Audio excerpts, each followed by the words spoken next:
Singapore and Japan have upgraded their ties to a strategic partnership, deepening cooperation in 5 areas, including trade, technology, and energy. Prime Minister Lawrence Wong and his Japanese counterpart, Sanae Takaichi, announced this as they met for talks today. Mr. Wong is in Japan for his first official visit since taking office, the two countries marking 60 years of diplomatic relations. Sherlyn Seah reports from Tokyo.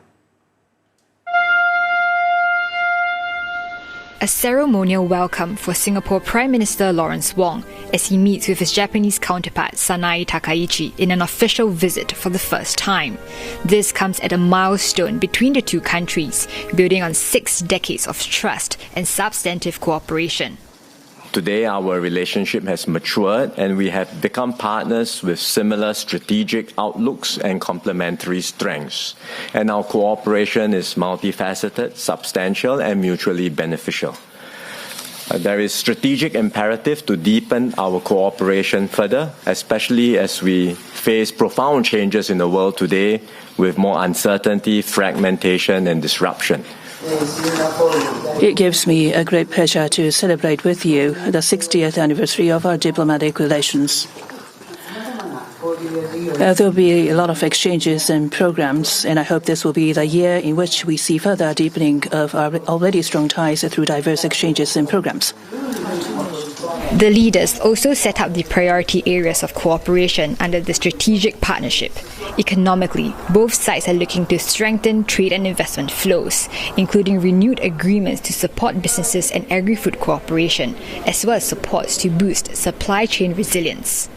In the digital space, collaboration is expanding to areas like artificial intelligence, quantum technology, and cybersecurity, including efforts to build trusted digital systems and deepening partnerships in areas like semiconductors and smart cities.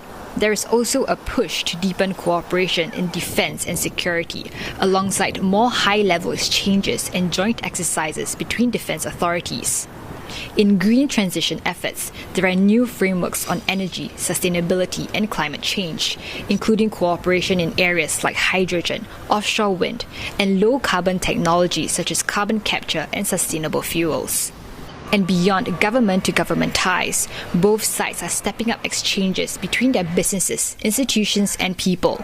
This latest upgrade builds on Singapore's broader push to deepen ties with like-minded partners, following strategic partnerships recently forged with countries like South Korea and upgraded ties with others like Vietnam, India, and France. PM Wong has previously said that such partnerships are becoming increasingly vital in a more uncertain and fragmented world as countries work together to uphold stability and a rules-based global order. And with Japan now joining that expanded network, this is set to further anchor cooperation in Singapore's next chapter of growth. Sherlyn Seah, CNA, Tokyo. Now, earlier in the day, Mr. Wong also met former Japanese prime ministers. He first had a discussion with Mr. Fumio Kishida on deepening ASEAN-Japan cooperation, including in the green economy.